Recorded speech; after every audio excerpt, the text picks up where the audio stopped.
with Glen Woods. It's a Thursday edition of the Bold Republic Radio Show. This means we head all the way down to Cheyenne, Wyoming, where Susan is hanging by. Is this you on the phone, Susan? It's me on the phone, and it's a windy, sunny day here in Cheyenne, kind of cool. Yeah, windy, sunny. Well, if you hadn't have said windy, I wouldn't have believed that you were in Cheyenne. That's right. It stops once in a while, but not much. Yeah, and since we're talking about the weather real quick, the snow that you got the other day, because I got some last night. Well, yeah, there was a little sprinkling on the lawn. Oh, okay. It looked kind of pretty, you know. Yeah, okay, nothing to brag about that. No, that's perfectly fine. You guys, every so often down at Wyoming Liberty Group, host some really interesting guests. Like, for example, we had Michelle Malkin on just a little while ago, which I thoroughly enjoyed bringing her on the show and having a chance to talk to her. This time you're bringing Bobby Jindal in to speak. Why did you get a hold of Bobby? Why did you tap him? Well, you know, I was looking at our revenue shortfall, and I'm wondering what we could do about it. And there are states that have done something about putting government in right proportion to the free market. And one of those states was Louisiana. And the thing that's interesting about Louisiana is they cut spending consistently over 5 years. No other state did that. And another thing that's sort of interesting is Wyoming needs to cut spending by about 26, 27% to come in line with other states, like our surrounding states, and get that proportion right between government and the business and the free market, the productive people. And that's the same amount that Louisiana cut their spending. And they did it gracefully. They cut unemployment at the same time. They improved their school system. They improved their healthcare system. So all of those things look like an opportunity for me. I don't see any reason why we need to spend so much money. I'd like to ask your listeners, are they satisfied with the schools we have here? Are they satisfied with the roads and the healthcare? I mean, we can improve on those and save money. Well, now you see, it's just not possible what you're saying, because when you cut spending, basically people are starving and dying in the street, and the economy falls apart. So how could this possibly be that they cut spending and the economy improved? How does that work? Well, let me just say we have to have an example here. If we look at the surrounding states, Nebraska, South Dakota, Montana, Idaho, Utah, and Colorado, they are spending about 2.7. We are spending about 2.7 times per capita in our state what they spend, and there's the lowest one is 4.3, and the highest is 6, and we're spending $13,000 per capita. Now, I don't see those states starving. As a matter of fact, they all recovered faster from the Great Recession than we did. We were one of the last to do it. So how do we do it? I think it's a matter of going to hear Bobby Jindal talk and see how they did it. But there was a lot. I mean, people have a lot of ideas about this. Education takes about maybe $8,000-9,000 a year to give a kid a good education, and we're spending over $15,000. Now that can be argued, but certainly there's a saving in there someplace. Well, if we're spending $15,000, I mean, obviously we're getting incredible results compared to everybody else. Don't you love the cynicism, Susan? How am I doing? Well, I can tell from the tone of your voice. It's very exaggerated. Yeah. But no, here's an example that I love, and I would like you to write it down and use it because it's one of the best examples I've ever come across. Okay, Just I'm ready recently, with my pen. Our federal government spent, I think it was around it was $50 million to recruit and train fighters in Syria. Well, we ended up with 9 guys that eventually became 5 guys, and they were sent out to fight. Now, I'm thinking if we're spending that much for 5 guys, these guys have to each by themselves be like Rambo. That's $10 million a guy. That's more than a sports figure. Oh, dear Lord. And when they get done cleaning up Syria, we can send one to North Korea. We can send one to Russia, for God's sakes, because they've got to be that good if we spent that much money per guy. Okay, You're so more of an optimist than I thought you were, Glenn. oh yeah, so if we spend this much money in the state of Wyoming per student, Susan, or do we have better students here in Wyoming than anywhere else in the country? Well, the last round of tests were discouraging. Yeah. It certainly showed Common Core not to be Exactly. Yeah. any blazing solution. Right. And Okay. you probably have Amy Edmonds on this show enough to have a sense of Wyoming Liberty Group's opinion on Common Core. Exactly. Yeah. So in other words, spending more on it doesn't necessarily solve the problem. And I can do the same thing with the VA hospital. We just spent about another $15 billion, and the VA hospital is in the same shape that it was in before. So what did, since you're having Bobby Jindal to come in and speak to you, do you know in advance, what did he cut? What did he do for his state? Well, that's what we're going to find out when we go. But what his results were, let me just turn the page here. Mm-hmm. He said conservative ideas don't just sound good, they actually work, and that is the secret of our success.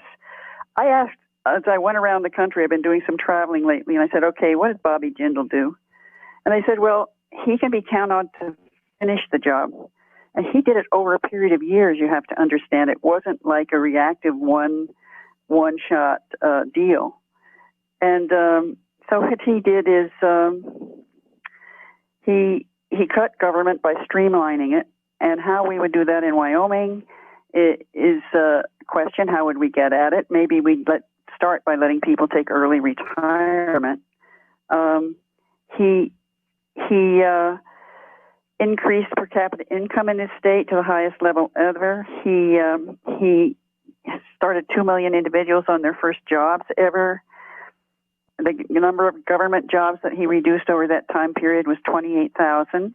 Well, let's be clear about something when you talk about job creation here, because it's always an argument that I have with politicians. Politicians love to claim that they have created jobs, but they never want to take the blame when jobs are lost. But they created those jobs. Well, they can set up a system, if you will, or make it easy for businesses to show up in the state and do business, but they don't actually create the jobs themselves. Is that what Bobby Jindal did, basically, or was it something else? Well, what he said is he reduced government jobs by 28,000.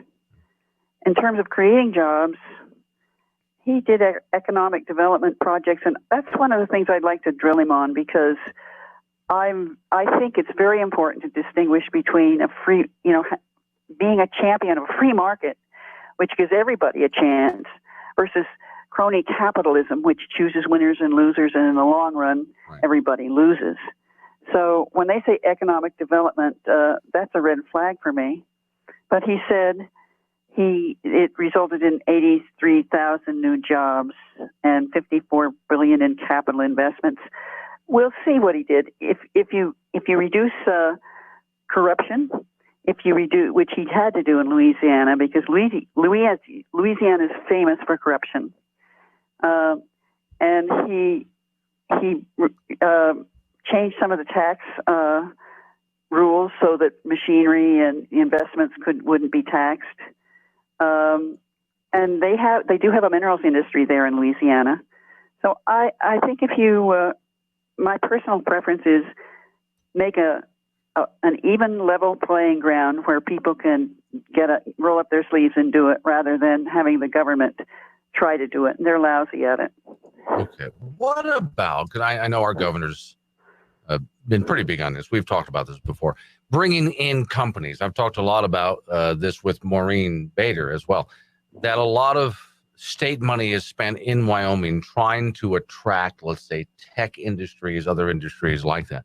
Did Bobby Jindal, do you know, did he spend money trying to attract businesses, or again, did he just get out of the way and give them a playing field that was easy to operate in? Well, that's the question. It's clear that he did a lot of things to attract people coming in. Louisiana was having a real immigration of, exit of young people, and that the families were sorry about, their family breaking up for those reasons. And he did reverse that trend. But he wasn't just bringing in business, it was also improving the entire social climate. I mean, when people want to move to the state, they look at the schools, they look at the regulatory regime. You know, they consider more than just some bribe from the government. So I know that the big picture of doing that kind of attractive competition, basically with other states, isn't productive. It's kind of in the big picture self-defeating. If you have Bobby Jindal, by the way, we got to get this out of the way for those people who want to see Bobby Jindal come and speak. Where is he going to be speaking and when? He's going to be speaking at Little America, and you can get tickets in advance by calling 307-632-7020, and there will be 5:30 heavy hors d'oeuvres, and then 6:30 Bob Jindal will speak at Little America. Okay. Now, is anybody going to be there, or do you hope some people are going to be there that might learn something from him? I mean, what a great opportunity to invite Governor Matt Mead to sit and listen to this guy. Well, we're talking to Governor Matt Mead. Does want to have a private meeting with Governor Jindal, right? And we're trying to schedule that. Okay. Yeah. Usually these guys are pretty busy, so it's kind of hard to tie them down on something like that. Okay. Well, he's eager to do it. And the other thing is there has to be a political atmosphere to support this kind of taking advantage of this kind of opportunity. Because when you're facing a crisis, as they say, you consider it an opportunity. And we really do need to make some of these changes in Wyoming. He's going to be where, when, and for how long, and et cetera, et cetera. November 12th. That's a Monday. And he's going to be at Little America. You have to buy a ticket in advance. It's 307-632-7020. That's the Wyoming Liberty Group. And he's speaking in the evening starting at 5:30. Okay. Now, also, if you want that number again, if you didn't catch it, you're driving somewhere, whyliberty.org?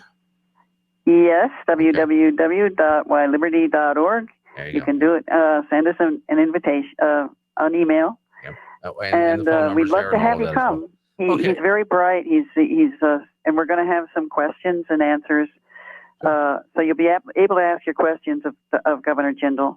Now, Governor Jindal has really made a success out of that state. That's why they keep reelecting the guy, which is generally a good idea. So, okay.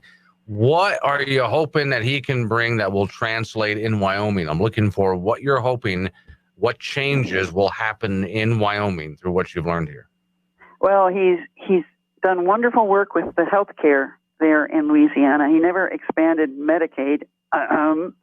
And he also did the private public partnerships with the hospitals. So he's improved improved health care. So that's number one. Number two is education. He turned all of the hurricane area schools into charter schools, and that's worked out very well. And there's Maureen calling. And I hate to say this because I always feel guilty when I say this, but Governor Jindal had something lucky happen. Now, I realize, Susan, I can say this because I can be a jerk, but you can't, okay? He was lucky when this big hurricane came along and wiped out a whole bunch of government institutions, and he was able to start from scratch, and he chose the free market. Yeah, that's absolutely right. Yeah. That's absolutely right. And we're lucky because we have a revenue shortfall. Yeah. Okay. Well, and in that case, see, this is where I've said over the years, Susan, that like it or not, in the end, Susan, you and I win. We get everything we want. Now, it's going to happen one of two ways. Either people wake up and smell the Java and make the changes necessary to avert disaster, or the whole thing comes crashing down, which is really going to suck, frankly, be very painful. But because of it, we're going to wind up back at the beginning where you and I want to be, and we get to rebuild from scratch. So I hope they choose the first way. And then if they choose the second way, well, it's meager satisfaction to say I told you so. Yeah. So we need to get in there and really take advantage of this opportunity. And Governor Jindal will be a wonderful speaker, and I hope you come. Okay, now. That's November 16th, Monday, at Little America in Cheyenne at 5:30. Okay. Now, is there a cost for this at all? Yes, there is. It's $40. Okay. Yeah, but all of the things included. And again, the question and answer with Governor Jindal. Is there also going to be just a time where people get to sort of mingle with him? Well, the question and answer will be there. Okay. If you want to spend more money, you can mingle with him at 5 o'clock. Otherwise, you can come at 5:30 for heavy hors d'oeuvres, cash bar, and he's speaking at 6:30. Okay. That's the 16th of November, Monday at Little America. You know what I wish you could do? This will never happen, but I wish you could do this. It's really a great idea to bring in someone who's done what Governor Jindal has done with his state, to have him stand there and talk about what worked and why it worked and why his state is successful. If it were only possible to bring in somebody from a state like Illinois that's completely falling apart and bring in a governor that is completely destroying that state and have him stand there and just explain how he's destroying the state and why. Yeah, the secrets of failure. Yes, exactly. Yeah. Here's how you run people out of your state, run businesses out of your state, and make unemployment just soar through the roof. This is how this is done. If you could get those two people side by side having a conversation like that, but one guy will never admit to any wrongdoing is a problem. It's always somebody else's fault. Always is. All right. Well, well, you've seen this. WhyLiberty.org is the website that you go to find out more information about this as well. Tickets are $40. Let's give the date and the time. It's November 16th at Monday at Little America at 5:30. Okay, now you got to tell us, how did you land Bobby Jindal? I told him how much I liked him. Really?